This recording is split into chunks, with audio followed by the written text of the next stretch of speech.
So మనం ఇంతకు ముందు ఉదాహరణల ద్వారా గమనించిన విషయం, ప్రతి అంతమయ్యే దశాంశాన్ని మనం సూక్ష్మ రూపంలో ఉన్నటువంటి అకరణీయ సంఖ్యా రూపంలో వ్యక్తం చేయవచ్చు. మరియు అలా వ్యక్తం చేయబడ్డ అకరణీయ సంఖ్య యొక్క హారాన్ని గమనిస్తే ఆ హారం యొక్క ప్రధాన కారణాంకాల లబ్ధం అనేది 2n × 5m రూపంలో ఉంటుందని అర్థం చేసుకోవడం జరిగింది. ఇక్కడ ఎన్ఎంలు రుణేతర పూర్ణ సంఖ్యలు. మరి ఈ సిద్ధాంతం యొక్క విపర్యం ఏమవుతుంది అంటే, ఏదైనా సూక్ష్మ రూపంలో ఉన్న ఒక అకరణీయ సంఖ్య p/q అనేది దాని హారం యొక్క ప్రధాన కారణాంకాల లబ్ధం అనేది 2n × 5m రూపంలో ఉంటే, అప్పుడు ఆ అకరణీయ సంఖ్యను మనం దశాంశ రూపంలో వ్యక్తం చేస్తే అది ఏ రకమైన దశాంశం అవుతుంది? వెరీ గుడ్, అది అంతమయ్యే దశాంశం అవుతుంది. అంటే మనం నేర్చుకున్న సిద్ధాంతం యొక్క విపర్యం కూడా ఇక్కడ నిజమే అవుతుంది. సో ఈ సిద్ధాంతం యొక్క విపర్యం ఏమవుతుందంటే, x అనేది ఏదైనా ఒక అకరణీయ సంఖ్య మరియు దాని అకరణీయ సంఖ్యా రూపం p/q అనుకుందాం. ఇక్కడ pqలు పరస్పర ప్రధాన సంఖ్యలు అవుతూ హారం q యొక్క ప్రధాన కారణాంకాల లబ్ధం 2n × 5m రూపంలో ఉంటే, ఇక్కడ nmలు రుణేతర పూర్ణ సంఖ్యలు అవుతాయి. అలా ఉంటే అప్పుడు మనం తీసుకున్న అకరణీయ సంఖ్య x యొక్క దశాంశ రూపం అంతమయ్యే దశాంశ రూపం అవుతుంది. సో ఈ సిద్ధాంతం ఆధారంగా ఒక అకరణీయ సంఖ్య ఎప్పుడు అంతమయ్యే దశాంశ రూపాన్ని కలిగి ఉంటుందో మనం చెప్పవచ్చు. అంటే మనకిచ్చిన అకరణీయ సంఖ్యను మనం దాని సూక్ష్మ రూపంలోకి మార్చి, అంటే pqలు పరస్పర ప్రధాన సంఖ్యలుగా ఉండేటట్లు వ్యక్తం చేసి, అప్పుడు వచ్చిన హారం యొక్క ప్రధాన కారణాంకాల లబ్ధాన్ని గమనిస్తే ఆ హారం యొక్క రూపం అనేది 2n × 5m రూపంలో కనుక ఉన్నట్లయితే అప్పుడు ఖచ్చితంగా ఆ అకరణీయ సంఖ్య అంతమయ్యే దశాంశ రూపాన్ని కలిగి ఉంటుంది. సో ఇదే విధంగా ఇప్పుడు మనం ఒక అకరణీయ సంఖ్య యొక్క దశాంశ రూపం ఎప్పుడు అంతం కాని ఆవర్తన దశాంశ రూపం అవుతుందో పరిశీలిద్దాం. దానికోసం ముందుగా మనం ఒక ఉదాహరణ తీసుకుందాం. ఒక అకరణీయ సంఖ్య 1/7 తీసుకుందాం. సో ఇక్కడ 1/7 యొక్క దశాంశ రూపాన్ని మనం పరిశీలిస్తే, అంటే ఇక్కడ 1ని 7తో భాగిస్తే మనకు దాని యొక్క దశాంశ రూపం 0.142857, 142,857, 142,857, 142,857. ఈ విధంగా ఇక్కడ భాగాహారం అనేది అనంతంగా కొనసాగుతుంది, దీనికి అంతం లేదు. అంటే ఇక్కడ 1/7 యొక్క దశాంశ రూపం మనకు అంతం కాదు. అదేవిధంగా దీని యొక్క దశాంశ రూపంని పరిశీలిస్తే దశాంశ బిందువు తర్వాత మనకు 142,857 అనే అంకెలు మళ్ళీ పునరావృతం అవుతున్నాయి. సో కాబట్టి ఇది అంతం కాని ఆవర్తన దశాంశం. సో ఇక్కడ 1/7లో 7 హారాన్ని గమనిస్తే, ఇక్కడ హారం 7 అనేది 2n × 5m రూపంలో లేదు. కాబట్టి ఇది అంతమయ్యే దశాంశం కాలేదు, అంతం కాని ఆవర్తన దశాంశం అయ్యింది. సో ఇదే విధంగా మనం ఇంకొన్ని ఉదాహరణలు పరిశీలిస్తే 1/3 తీసుకుంటే 1/3 యొక్క దశాంశ రూపం మనకు 0.3 రావడం జరుగుతుంది. సో ఇది కూడా అంతం కాని ఆవర్తన దశాంశం. ఇక్కడ హారాన్ని గమనిస్తే 1/3లో హారం 3. సో ఇది మనకు 2n × 5m రూపంలో లేదు. కాబట్టి ఈ 1/3 యొక్క దశాంశ రూపం ఏమైంది? అంతం కాని ఆవర్తన దశాంశం అయింది. ఇంకొక ఉదాహరణ 5/11 తీసుకుందాం. సో 5/11 యొక్క దశాంశ రూపాన్ని గమనిస్తే మనకు 5/11 = 0.45 అవుతుంది. సో ఇక్కడ ఈ అకరణీయ సంఖ్య 5/11 యొక్క హారాన్ని గమనిస్తే 11 అనేది ఆల్రెడీ ప్రధాన కారణాంకం. సో ఇది కూడా మనకు 2n × 5m రూపంలో లేదు. కాబట్టి దీని యొక్క దశాంశ రూపం అంతమయ్యే దశాంశ రూపం కాదు, అంతం కాని ఆవర్తన దశాంశ రూపం అవుతుంది. సో ఈ ఉదాహరణలన్నింటి ద్వారా మనం ఏం చెప్పొచ్చు? x = p/q అనేది ఏదైనా ఒక అకరణీయ సంఖ్య, మరి ఇక్కడ pqలు పరస్పర ప్రధాన సంఖ్యలు, మరియు హారం q యొక్క రూపం 2n × 5m రూపంలో లేకుంటే, ఇక్కడ nmలు ఏవైనా రుణేతర పూర్ణ సంఖ్యలు. సో ఇక్కడ హారం అనేది 2n × 5m రూపంలో లేకుంటే అప్పుడు ఆ అకరణీయ సంఖ్య యొక్క దశాంశ రూపం ఏమవుతుంది? అంతం కాని ఆవర్తన దశాంశం. సో సూక్ష్మ రూపంలో వ్యక్తం చేయబడ్డ అకర్ణీయ సంఖ్య p/q యొక్క హారం q అనేది 2n × 5m రూపంలో లేనట్టయితే ఆ అకర్ణీయ సంఖ్య యొక్క దశాంశ రూపం అంతం కాని ఆవర్తన దశాంశం అవుతుంది. సో ఈ రెండు సిద్ధాంతాల ఆధారంగా మనం ఇచ్చిన అకర్ణీయ సంఖ్య అంతమయ్యే దశాంశం అవుతుందా, అంతం కాని ఆవర్తన దశాంశం అవుతుందా అనే విషయాన్ని మనం భాగాహారం చేయకుండానే హారం యొక్క ప్రధాన కారణాంకాల లబ్ధాన్ని పరిశీలిస్తూ చెప్పవచ్చు. సో దీనికి సంబంధించి మనం పుస్తకంలో ఇచ్చిన ఉదాహరణలను చూద్దాం. ఉదాహరణ 5. చెప్పబడిన సిద్ధాంతాల ఆధారంగా భాగాహారం చేయకుండానే క్రింది అకర్ణీయ సంఖ్యల దశాంశ రూపాలు అంతమయ్యే దశాంశాలు, అంతం కాని ఆవర్తన దశాంశాలు తెలుపండి. సో ఇప్పుడు మనం నేర్చుకున్న సిద్ధాంతాల ఆధారంగా ఇక్కడ ఇవ్వబడ్డ అకర్ణీయ సంఖ్యల యొక్క దశాంశ రూపాలు అంతమవుతున్నాయా లేకపోతే అంతం కాని ఆవర్తన దశాంశాలు అవుతున్నాయా అనేది మనం భాగాహారం చేయకుండా నిర్ధారించాలి. సో ఒకసారి చూద్దాం. మొదటి అకర్ణీయ సంఖ్య 16/125. సో ఇప్పుడు మనకి 16/125 అనేది మొదట సూక్ష్మ రూపంలో, అంటే లవహారాలకు ఏమైనా ఉమ్మడి కారణాంకాలు ఉన్నాయా లేవా అనేది చూడాలి. ఉమ్మడి కారణాంకం ఉంటే దాన్ని ఆ ఉమ్మడి కారణాంకం చేత లవహారాలను భాగిస్తే అప్పుడు మనకు దాని యొక్క సూక్ష్మ రూపం వస్తుంది. ఒకవేళ ఒకటి కాకుండా వేరే ఇతర ఉమ్మడి కారణాంకం లేకుంటే అప్పుడు అది ఆల్రెడీ సూక్ష్మ రూపంలో ఉన్నట్టే. సో అప్పుడు మన లవహారాలను వాటి యొక్క ప్రధాన కారణాంకాల లబ్ధంగా మార్చి ఆ ప్రధాన కారణాంకాలు 2n × 5m రూపంలో ఉన్నవా లేవా అనేది పరిశీలిస్తే మనకు అది అంతమయ్యే దశాంశమా, అంతం కాని ఆవర్తన దశాంశమా అనేది తెలుస్తుంది. సో ఇప్పుడు మనకి ఇచ్చిన సంఖ్య 16/125. సో ఇక్కడ లవహారాలకు సామాన్య కారణాంకం 1 మాత్రమే ఉంది, వేరే ఏ ఇతర సామాన్య కారణాంకం లేదు. అంటే ఇచ్చిన అకర్ణీయ సంఖ్య సూక్ష్మ రూపంలో ఉంది. సో కాబట్టి ఇక్కడ మనం హారాన్ని దాని ప్రధాన కారణాంకాల లబ్ధంగా రాస్తే 16/125ని 5³ రాస్తాం. సో 5³. సో ఇక్కడ మనకు హారం యొక్క రూపం ఏముంది, 5³.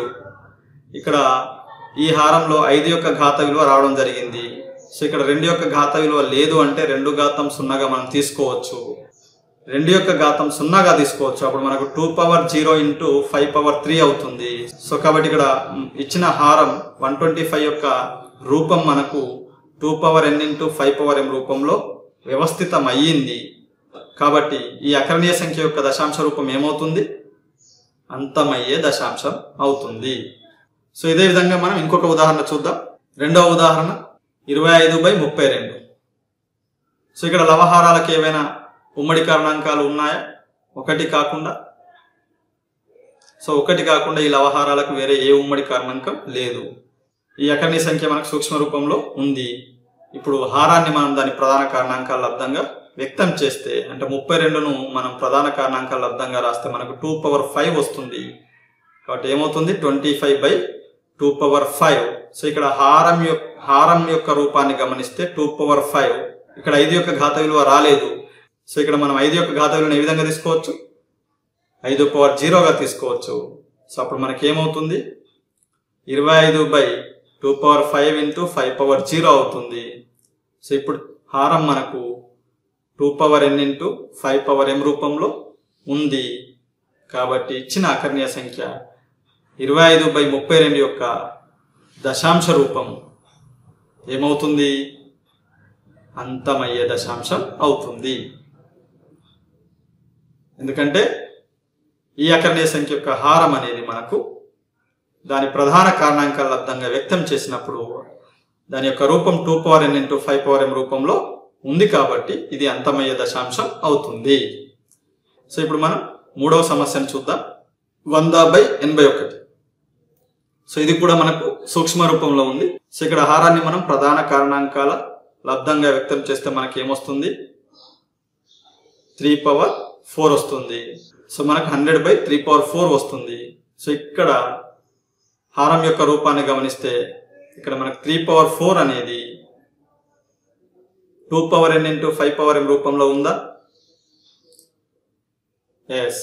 సో ఇక్కడ మనకు హారం 3^4 అనేది 2n × 5m రూపంలో లేదు. కాబట్టి ఇది అంతం కాని ఆవర్తన దశాంశం అవుతుంది. సో ఇప్పుడు నాలుగవ సమస్య 41/75. సో 41/75ను మనం గమనిస్తే ఇది సూక్ష్మ రూపంలో ఉన్నటువంటి అకర్ణీయ సంఖ్య. సో దీని యొక్క హారాన్ని మనం దాని ప్రధాన కారణాంకాల లబ్ధంగా వ్యక్తం చేస్తే మనకు ఏమొస్తుంది? 41/3 × 5² అవుతుంది. సో ఇక్కడ మనకు 3 × 5² గమనిస్తే ఇక్కడ అది మనకు 2n × 5m రూపంలో ఉందా? సో ఇక్కడ ఘాతం 5 ఘాతం 2, 5 యొక్క ఘాత విలువ వచ్చింది. సో 5 యొక్క ఘాత విలువతో పాటు మనకు 3 యొక్క ఘాతం 1 కూడా ఉంది. సో మనకు తెలుసు హారం యొక్క రూపం 2n × 5m రూపంలో ఉంటేనే అంతమయ్యే దశాంశం అవుతుంది. ఆ రూపంలో లేకపోతే మనకు అది అంతం కాని ఆవర్తన దశాంశం అవుతుంది. సో ఇక్కడ మనకు ప్రధాన కారణాంకం 5 కాకుండా 3 కూడా వచ్చింది.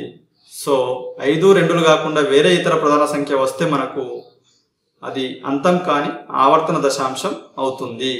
సో కాబట్టి ఇక్కడ హారం అనేది మనకు 2n × 5m రూపంలో లేదు, కావున ఇది అంతం కాని ఆవర్తన దశాంశం అవుతుంది.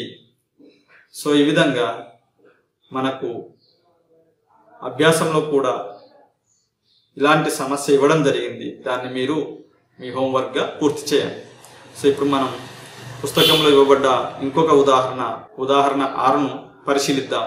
కింది అకర్ణీయ సంఖ్యలను భాగాహారం చేయకుండానే దశాంశ రూపంలో రాయండి. సో ఇక్కడ మనకు కొన్ని అకర్ణీయ సంఖ్యలు ఇవ్వడం జరిగింది. వాటిని మనం భాగాహారం చేయకుండానే దశాంశ రూపంలోకి మార్చాలి. మొదటి సమస్య 35/50. సో ఇక్కడ మనం ఇచ్చిన అకర్ణీయ సంఖ్యను దశాంశ రూపంలోకి మార్చడానికి, అంటే భాగాహారం చేయకుండానే దశాంశ రూపంలోకి మార్చాలంటే ఇచ్చిన అకర్ణీయ సంఖ్య యొక్క హారాన్ని మనం 10 యొక్క ఘాత విలువలుగా, అంటే 10⁻1, 10⁻2, 10⁻3, 10⁻4 ఈ విధంగా 10 యొక్క ఘాత విలువలుగా వ్యక్తం చేయగలిగితే అప్పుడు ఆ అకర్ణీయ సంఖ్యను మనం సులభంగా భాగాహారం చేయకుండానే దశాంశ రూపంలో చెప్పవచ్చు. సో ఇక్కడ మనం ఇచ్చిన సంఖ్యను పరిశీలిస్తే 35/50. సో మొదట మనం ఇచ్చిన సంఖ్యను సూక్ష్మ రూపంలో వ్యక్తం చేద్దాం. సో 35/50 ఇక్కడ లవహారాలకు 5 అనేది ఉమ్మడి కారణాంకం. సో ఇక్కడ మనం లవహారాలను 5 చేత భాగిస్తే మనకు అప్పుడు ఏమొస్తుంది? 7/10 వస్తుంది. సో ఇక్కడ హారం అనేది మనకు 10 యొక్క ఘాతాంకం 10⁻1. ఇక్కడ 10 యొక్క ఘాతం 1 ఉంది కాబట్టి లవంలో ఉన్న సంఖ్యలో దశాంశ బిందువును మనం ఒక స్థానం ఎడమ వైపు జరపాలి. సో ఇక్కడ 7 ఉంది. 7 అన్నా 7.0 అన్నా ఒకటే, అంటే 7 కుడివైపు దశాంశ బిందువు ఉన్నట్టు ఆ దశాంశ బిందువును మనం ఎడమ వైపు ఒక స్థానం జరపాలి. సో అప్పుడు మనకి ఏమొస్తుంది? 0.7 లేదా 0.7, అంటే 7/10 అంటే 0.7 అవుతుంది. సో ఇక్కడ మనం హారాన్ని 10 యొక్క ఘాతంగా రాయడం వల్ల ఇచ్చిన అకర్ణీయ సంఖ్యను భాగాహారం చేయకుండానే దాని దశాంశ రూపంలో వ్యక్తం చేయగలిగాం. సో ఇప్పుడు రెండవ సమస్యను చూద్దాం. రెండవ అకర్ణీయ సంఖ్య 21/25 ఇవ్వడం జరిగింది. సో ఇది ఆల్రెడీ మనకు సూక్ష్మ రూపంలో ఉంది. సో ఇప్పుడు మన ఇక్కడ హారం 25ను దాని ప్రధాన కారణాంకాల లబ్ధంగా రాస్తే మనకు 21/25ను మనం 5 × 5 అంటే 5⁻2గా రాయవచ్చు. సో ఇప్పుడు మనకి ఇక్కడ ఈ హారం 5⁻2 అనేది 10 యొక్క ఘాత విలువలుగా మార్చగలిగితే దీన్ని సులభంగా దశాంశ రూపంలో చెప్పవచ్చు. సో అందుకోసం మనం ఇక్కడ ఈ లవహారాలను 2⁻2 చేత గుణిద్దాం. సో ఇక్కడ మనకు 5⁻2 ఉంది కాబట్టి 2⁻2 చేత గుణిస్తే మనకు ఇక్కడ హారం అనేది 10⁻2గా మారుతుంది. సో కావున ఇక్కడ లవహారాలను మనం 2⁻2 చేత గుణిద్దాం. సో అప్పుడు మనకి ఏమొస్తుంది? 21 × 2⁻2/5⁻2 × 2⁻2. సో 21 × 2⁻2 అంటే 4, 21 × 4/5⁻2 × 2⁻2ను మనం 5 × 2² అంటే 10⁻2గా రాయొచ్చు. సో అప్పుడు మనకు రాస్తే మనకి 84/10⁻2 వస్తుంది. సో ఇప్పుడు హారంలో మనకు 10 యొక్క ఘాతాంకం 2 వచ్చింది కాబట్టి మనం లవంలో దశాంశ బిందువును 2 స్థానాలు ఎడమవైపు జరపాలి. సో ఆ విధంగా జరిపితే మనకి ఏమొస్తుంది? 0.84 వస్తుంది.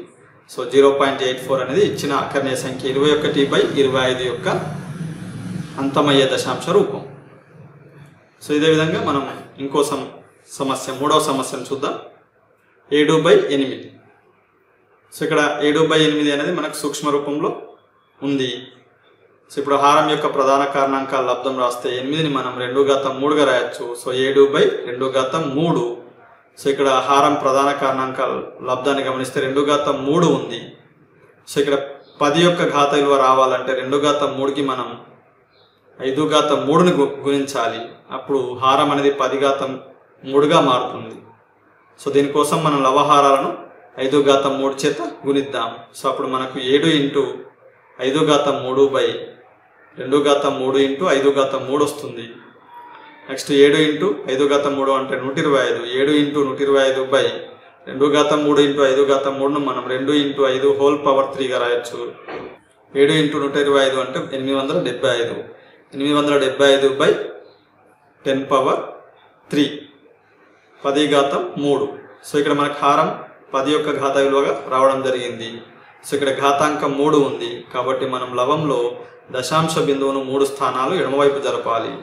సో ఇక్కడ 875 చివర మన కుడివైపు చివర దశాంశ బిందువు ఉంది. దాన్ని 3 స్థానాలు అంటే 5, 7, 8 3 స్థానాలు మనం జరిపితే 0.875 వస్తుంది. సో ఇచ్చిన అకర్ణీయ సంఖ్య 7/8 యొక్క దశాంశ రూపం 0.875 అవుతుంది. సో ఈ విధంగా మనం అంతమయ్యే దశాంశ రూపం కలిగిన అకర్ణీయ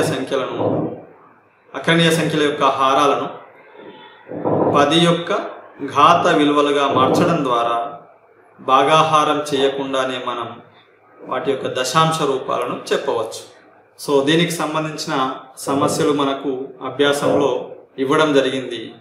సో అభ్యాసం 1.3ను మీరు మీ హోంవర్క్గా పూర్తి చేయగలరు. ఏమైనా సందేహాలు ఉంటే మీరు కామెంట్ బాక్స్లో కామెంట్ చేయండి. Thank you.